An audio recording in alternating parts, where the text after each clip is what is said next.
Screen visible है? Yes, ma'am, visible. Okay.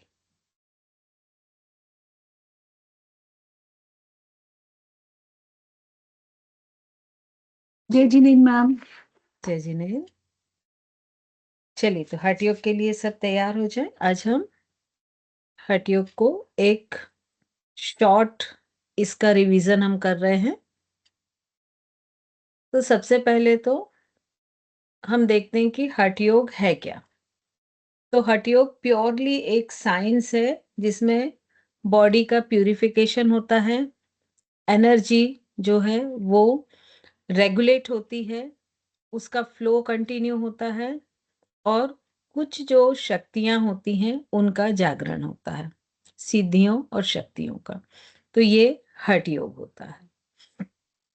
अब हठ योग के कंटेंट क्या क्या होते हैं? षटकर्म, आसन, प्राणायाम, मुद्रा और बंध। षटकर्म में क्या होता है? 6 क्लीनिंग प्रोसेस होती हैं और जिससे कंप्लीट बॉडी का अंदर और बाहर क्लीनिंग प्रोसेस किया जाता है। आसन पर्टिकुलर बॉडी के पोस्चर्स होते हैं जो कि बॉडी में स्थिरता और दृढ़ता को साथ ही साथ फ्लेक्सिबिलिटी को बढ़ाते हैं। प्राणायाम इसका जो कंटेंट है थर्ड, उसमें प्राणों पर कंट्रोल होता है। प्राण वायु पर हम श्वासों के द्वारा कंट्रोल करते हैं और जब श्वासों पर ध्यान करते हैं और प्राण वायु को कंट्रोल करते हैं तो साधक का जो मन, चंचल मन होता है, वो ऑटोमेटिक स्थिर होने लगता है। फिर मुद्रा, ये साइकिक गेस्चर्स हैं और इनका उपयोग किया जाता है मेंटल पीस के लिए या बहुत सारे इनर एनर्जी को एक्टिवेट करने के लिए मुद्राओं का यूज किया जाता है। बंध जो है ये एनर्जी लॉक है और इसमें बॉडी के पर्टिकुलर एक रीजन को लॉक कर दिया जाता है और ऐसा कहा जाता है कि ये लॉक करने से वहाँ की एनर्जी जो है वो एक्टिवेट हो जाती है। तो इस तरह से हठ योग के जो हैं ये कंटेंट होते हैं षटकर्म, आसन, प्राणायाम, मुद्रा, बंध। अब इसका ओरिजिन कहाँ से हुआ हठ योग का? तो इसका तंत्र साइड से हठ योग का ओरिजिन हुआ है और जो बहुत, अगर हम प्राचीन समय में जाएं तो हठ योगी गुफाओं में रहते थे और साधना करते थे और इसका डेवलपमेंट लगभग 6 सेंचुरी से 15 सेंचुरी के बीच में मिलता है और जो मत्स्येंद्र नाथ और गोरखनाथ दो हठ योगी माने जाते हैं जिन्होंने इस संप्रदाय को डेवलप किया और इसके जो सबसे शुरुआत के आदि गुरु गुरु माने जाते हैं वो भगवान शिव माने जाते हैं। अब इसकी रेफरेंस बुक्स कौन कौन सी हैं? हठ योग प्रदीपिका, जिसको स्वामी स्वत्माराम जी ने लिखा हुआ है। घेरण्य संहिता, जिसे महर्षि घेरण्य ने लिखा हुआ है। गौरक्ष सत्कर्म, ये गुरु गोरक्षनाथ की लिखी हुई है। शिव संहिता, योग रत्नावली, शिव संहिता स्वामी अमोघ कश्यप की अभी प्रेजेंट में लिखी है और पहले तो ऑब्वियसली ये कोई ऋषि ने लिखी होगी। फिर इसके बाद इसमें से अभी फर्स्ट ईयर में आप लोगों को 2 ग्रंथ है, हठ योग प्रदीपिका और घेरण्य संहिता। वहीं जब आप सेकेंड ईयर में आएंगे तो आपको 3 ग्रंथ और हो जाएंगे, शिव संहिता, योग रत्नावली और सिद्ध सिद्धांत पद्धति। ये 3 ग्रंथ और आपके ऐड हो जाएंगे। अब हठ योग योग की ही एक ब्रांच है और जो भारतीय संस्कृति में योग के बहुत सारे स्कूल्स होते हैं वो उसमें से एक हठ योग है और हठ योग में हठ का मतलब है फोर्सफुली, एक बलपूर्वक या हठ पूर्वक, और इस हठ योग पर सभी का अधिकार है। ऐसा पर्टिकुलर नहीं दिया गया है कि कोई एक व्यक्ति ही इसमें इस पर काम कर सकता है, लेकिन जो भी इस लोक या परलोक के जो क्रियाकलापों से विरक्त होना चाहते हैं और संसार के आवागमन से मुक्ति चाहते हैं, मोक्ष की प्राप्ति चाहते हैं, वो सभी इस हठ योग विद्या को का उपयोग कर मोक्ष की प्राप्ति कर सकते हैं। लेकिन ऐसा बार-बार इंस्ट्रक्शन दिया गया है हर ग्रंथ में कि ये जो विद्या है, ये बहुत गुप्त रखनी चाहिए और ये उसी व्यक्ति को देनी चाहिए जो इसके योग्य हो। क्योंकि हठ विद्या केवल उन व्यक्तियों का अधिकार है जो निर्वाण, मोक्ष या कैवल्य की इच्छा रखते हैं।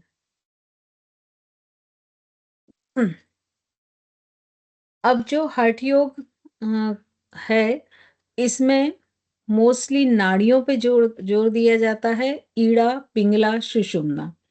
तो जो ह है, वो दाहिनी नासिका को रिप्रेजेंट करता है, पिंगुला नाड़ी भी जिसे हम कहते हैं या सूर्य नाड़ी कहते हैं। और जो हठ योग का ठ है, ये ईड़ा नाड़ी को रिप्रेजेंट करता है, जिसे सॉरी मून चंद्र नाड़ी या लेफ्ट नॉस्ट्रिल भी हम कहते हैं। फिर हठ योग का काम होता है कि ये जो लेफ्ट और राइट नॉस्ट्रिल है, मतलब ईड़ा और पिंगला है, इन दोनों के बीच में बैलेंस बनाए रखना।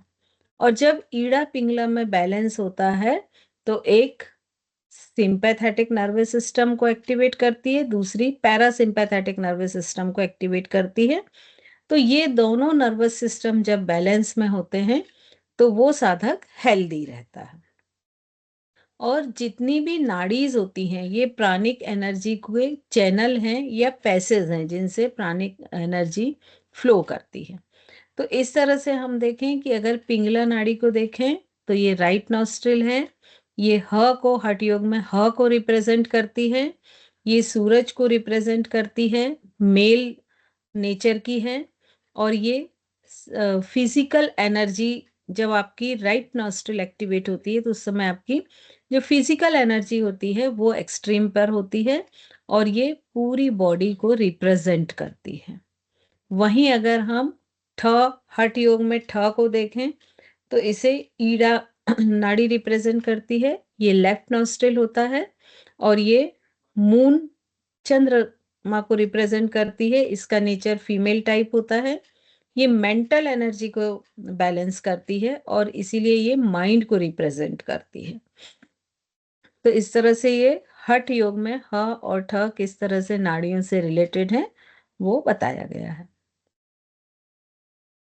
अब हठ योग में ये कहा गया है कि जो साधक की चित्त की वृत्तियां हैं, वो लगातार जो बाह्य जगत की ओर बहती रहती हैं, उन्हें बाह्य जगत से डिटैच करके और उनको इंटरनली कनेक्ट करना, ये हठ योग की एक प्रक्रिया है। और जब वो इंटरनली कनेक्ट हो जाते हैं तो साधक की जो सुप्त कुंडलिनी है, उसे सुषुम्ना मार्ग से ऊपर उठाते हुए मूलाधार से सहस्त्रार चक्र तक लेके जाना हठ योग प्रदीपिका का प्रमुख अंग है ये। और इसके द्वारा भी मोक्ष की प्राप्ति का वर्णन मिलता है। तो जो योग के कई प्रकार होते हैं, जैसे मंत्र योग, लय योग, हठ योग, राजयोग, तो इसमें मेन हठ योग को माना गया है। हठ योग जो होते हैं ये शिव को मानते हैं और इसमें सिद्ध और नाथों की परंपरा होती है। और इसके प्रमुख जो आचार्य हैं वो गोरक्षनाथ और मत्स्येंद्रनाथ इसके प्रमुख योगी माने गए हैं। और इनकी ही एक लंबी परंपरा चली है, जो कि इनके जो शिष्य होते हैं वो सब नाथ संप्रदाय के कहलाते हैं। लेकिन हठ योग की हम जहां भी बात करते हैं तो इसमें एक और चीज बहुत जोर देके बोली जाती है कि राजयोग के बिना हठ योग सिद्ध नहीं होता है। तो इसमें राजयोग और हठ योग दोनों को एक समानता से लिया गया है और ऐसा माना गया है कि दोनों ही एक दूसरे के पूरक हैं और दोनों साथ में चल के ही मोक्ष की प्राप्ति करा सकते हैं।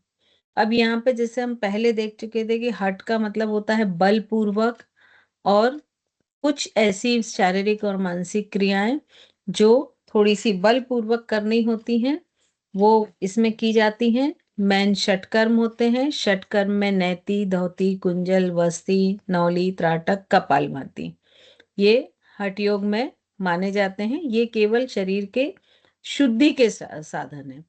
और लेकिन अभी जैसे हम बात कर रहे थे कि हठ योग में राजयोग का एक विशेष महत्व है।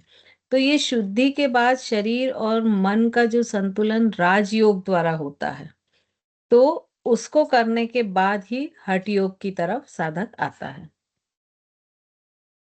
हठ योग में ह से पिंगुला नाड़ी या दाहिनी नासिका या सूर्य स्वर और ठ से ईड़ा नाड़ी बाई नासिका या चंद्र स्वर। ईड़ा नेगेटिव होती है, पिंगुला पॉजिटिव एनर्जी होती है और इन दोनों के संतुलन से प्राणों में संतुलन बना रहता है। और यहाँ पर ये बताया गया है कि शरीर में जैसे कई हजार नाड़ियां हैं, लगभग इन जनरल 72,000 नाड़ियों का वर्णन होता है और इनमें 3 नाड़ी प्रमुख हैं, सूर्य नाड़ी या पिंगुला, चंद्र नाड़ी, ईड़ा और इन दोनों के बीच में जो तीसरी नाड़ी होती है वो सुषुम्ना। तो हठ योग में ईड़ा और पिंगुला को बैलेंस करते हैं और फिर प्राण वायु को अपने कंट्रोल में करके और उसे सुषुम्ना नाड़ी में प्रवेश कराकर सहस्त्रार चक्र के पास जो ब्रह्मरंध्र होता है वहां पर स्थित किया जाता है और जिससे साधक को समाधि की अवस्था प्राप्त होती है और वो समाधि उसको मोक्ष तक लेके जाती है। तो हठ योग प्रदीपिका जो ग्रंथ है उसमें हठ योग के 4 अंगों का वर्णन है। आसन, प्राणायाम, मुद्राबंध और नादानुसंधान। क्योंकि यहाँ पर जो षट कर्म है वो सिर्फ शुद्धि क्रियाएं मानी है, लेकिन अगर हठ योग के अंगों की हम वर्णन करें तो 4 हैं, आसन, प्राणायाम, मुद्राबंध और नादानुसंधान। घेरण्य संहिता में 7 अंग बताए गए हैं, उसमें षटकर्म को भी इंक्लूड किया गया है।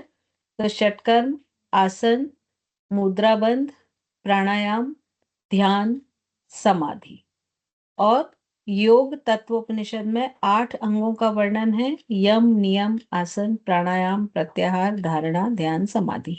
तो ऐसे अलग अलग हठ योग के ग्रंथों में अलग अलग नंबर ऑफ स्टेप्स का वर्णन मिलता है। अब हम देखेंगे कि थोड़ा सा हठ योग का इतिहास क्या है। तो हठ योग को भी बहुत सारे भागों में बांटा गया है, लेकिन इसका एक ही लक्ष्य था कि साधक को मोक्ष की प्राप्ति, वो जो सुपर कॉन्शियसनेस है उससे व्यक्तिष्ठ चेतना को समिष्ट चेतना के साथ एकीकृत करना, ये उसका प्रमुख लक्ष्य है। अब कुछ लोग इसको मानते हैं कि ये 5,000 साल पुरानी परंपरा है, कुछ लोग 10,000 साल पहले की मानते हैं। तो इसमें बहुत सारी अलग अलग पुराणों में अलग अलग वर्णन मिलता है।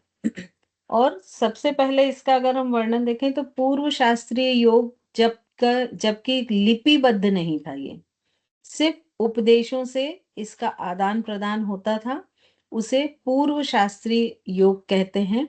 और ये लगभग 5,000 साल पहले उत्तर भारत में सिंधु सरस्वती लोगों के बीच में शुरू हुआ था। ऋग्वेद का इस समय अस्तित्व में आया था, ऋग्वेद जो सबसे प्राचीन ग्रंथ है उसमें भी इस योग शब्द का वर्णन मिलता है।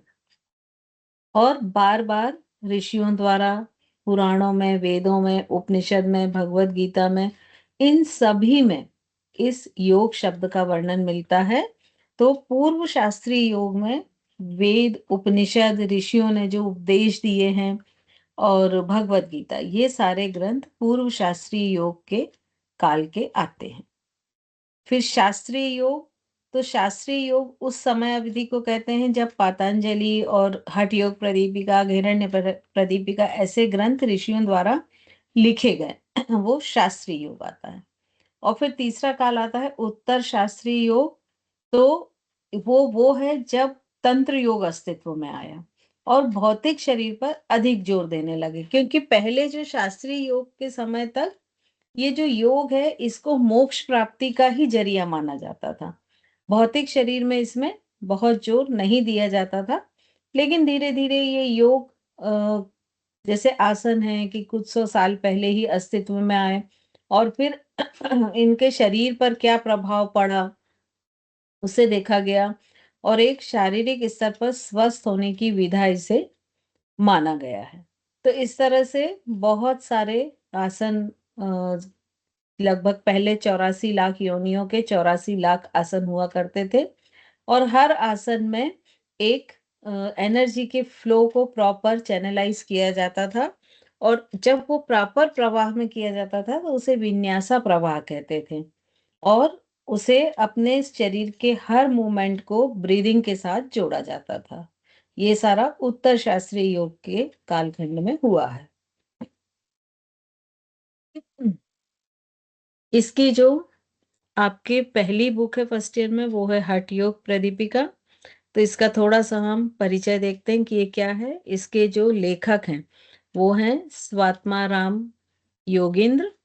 इस ग्रंथ का जो विषय है वो हठ योग पर ये पूरी तरह से लिखी गई है।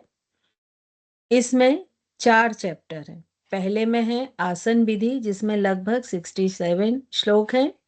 दूसरा चैप्टर है या दूसरा अध्याय है प्राणायाम विधि जिसमें 78 श्लोक हैं। तीसरा है मुद्रा विधान जिसमें लगभग 126 श्लोक है, ये सबसे बड़ा अध्याय है। और चौथा है समाधि लक्षण, इसमें लगभग 114 श्लोक हैं। तो इस तरह से ये हठ योग प्रदीपिका का 4 अध्यायों में पूरी तरह से लिखा गया है। लेकिन जो प्रेजेंट में हठ योग प्रदीपिका मिलती है उसमें इसके एक 5वां अध्याय चिकित्सात्मक पक्ष भी जोड़ा गया है। फिर आसन की जो विधि पहला अध्याय है उसमें क्या क्या मिलता है। मठ का निर्माण, मतलब जो साधक है उसके लिए कैसा घर होना चाहिए। फिर योग में साधक बाधक तत्व, आसन में 15 आसन मिलते हैं और पथ्यापथि मतलब योगी के खाने लायक भोजन और ना खाने लायक भोजन। प्राणायाम जो है उसमें पहले षट कर्मों का वर्णन मिलता है और उसके बाद हठ योग में प्राणायाम को अष्ट कुंभक के नाम से जाना जाता है। तो यहाँ पर 8 प्राणायाम का वर्णन मिलता है। सूर्य भेदी, उज्जाई, सितकारी, शीतली, भस्त्रिका, भ्रामरी, मूर्छा और प्लावनी। फिर तीसरा मुद्रा विधान आता है जिसमें 10 मुद्राओं का वर्णन मिलता है। महामुद्रा, महाबंध, महाभेद, खेचरी, उड्यान, मूल, जालंधर, विपरीत करनी, वज्रौली और शक्ति चालिनी। फिर चौथा आता है समाधि लक्षण। तो इसमें पहला समाधि लक्षण, समाधि के लक्षणों का वर्णन किया है। फिर चित्तलय का वर्णन किया है, शांभवी मुद्रा, खेचरी मुद्रा का वर्णन किया है और नादानुसंधान का वर्णन किया है। नादानुसंधान की 4 अवस्थाएं बताई गई हैं। आरंभ अवस्था, घटावस्था, परिचय अवस्था और निष्पत्ति अवस्था। तो इस तरह से 4 अवस्थाओं में नादानुसंधान होता है। दूसरा ग्रंथ है आपको घेरण्य संहिता जिसका रचना काल माना जाता है 17वीं से 18वीं शताब्दी तक। इसे लिखा है महर्षि घेरण्य जी ने। इसका भी विषय हठ योग है। अब इसमें 7 अध्याय दिए गए हैं। पहला है षटकर्म का जिसमें 59 श्लोक हैं। दूसरा है योगासन का जिसमें 45 श्लोक हैं। तीसरा है मुद्रा और बंध का जिसमें लगभग 70 श्लोक हैं। फिर प्रत्याहार प्रकरण है जिसमें 7 श्लोक हैं। प्राणायाम है जिसमें 91 है। फिर ध्यान प्रकरण में लगभग 22 श्लोक हैं और समाधि प्रकरण में लगभग 23 श्लोक हैं। तो इस तरह से 7 अध्यायों में इस ग्रंथ को बांटा गया है। अब इसमें षट कर्म में 6 षट कर्म को उसके प्रकार के सहित बहुत विस्तृत तरीके से वर्णन किया गया है। धोती, वस्ती, नैति, लौलकी, नौली को लौलकी भी बोलते हैं, त्राटक और कपालभाति, और उनके प्रकारों का इस अध्याय में वर्णन है। फिर योगासन में लगभग 32 आसनों का वर्णन किया गया है जिसमें सिद्धासन, पद्मासन, भद्रासन, मुक्तासन, वज्रासन, स्वास्तिकासन, सिंहासन, गौमुखासन, वीरासन, धनुरासन, मृतकासन, गुप्तासन, मत्स्यासन, मत्स्येंद्रासन, गोरक्षासन, पश्चिमोत्तानासन, उत्कटासन, संकटासन, मयूरासन, कुक्कुटासन, कूर्मासन, उत्तान कूर्मासन, मांडुकासन। इस तरह से पूरे 32 आसनों का यहाँ पर नाम और उसकी विधि और उसके उसका पूर्णतः वर्णन किया गया है। फिर मुद्रा और बंध में 4 बंध, 3 जो बंध होते हैं और चौथा महाबंध का वर्णन है। इसी में धारणा का भी वर्णन है। तो पांचों तत्वों की, पंच तत्वों की पंच धारणाओं का इसमें वर्णन आता है। और मुद्राएं, तो यहाँ 16 मुद्राओं का वर्णन किया गया है। इसके बाद चौथा आता है प्रत्याहार प्रकरण, जो सबसे छोटा अध्याय है और इसमें षट शत्रुओं का वर्णन किया गया है और आत्मलय तत्व का वर्णन किया गया है।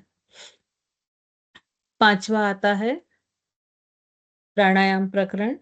तो इसमें सबसे ज्यादा बल दिया गया है कि प्राणायाम करते समय वहां स्थान कैसा हो, उसका समय कैसा हो, जो साधक प्राणायाम कर रहे हैं उसका आहार कैसा हो, किस तरह का वो आहार करे, वो कौन से आहार हैं जो उसके लिए निषिद्ध हैं, फिर उसकी नाड़ियों की, मतलब जितनी भी नाड़ियां हैं सबकी शुद्धि हो, उसके बाद प्राणायाम की प्रोसीजर वो शुरू करते हैं। और 10 प्राणायामों का यहाँ पर उन्होंने वर्णन किया है। फिर 6 चैप्टर जो आता है वो आता है ध्यान का। तो 3 तरह के ध्यान इन्होंने वर्णन किए हैं, स्थूल ध्यान, ज्योति ध्यान और सूक्ष्म ध्यान। और सबसे अंतिम है वो है समाधि प्रकरण। तो समाधि में इन्होंने 6 तरह की समाधियों का वर्णन किया है। ध्यान योग समाधि, नाद योग समाधि, रसानंद समाधि, लय सिद्धि समाधि, भक्ति योग समाधि, मन मूर्छा समाधि। और इसका दूसरा पॉइंट दिया है समाधि योग महामहत्व। तो इस तरह से ये दोनों ग्रंथों का वर्णन है। ठीक है, तो ये हठ योग का अर्थ, उसका एम्स एंड ऑब्जेक्ट, उसके उद्देश्य, उसका इतिहास, और फिर उसके बाद उसमें जो 2 ग्रंथ आपको हैं उनका एक संक्षिप्त वर्णन। तो इस तरह से ये आपके सामने पूरा रखा गया है।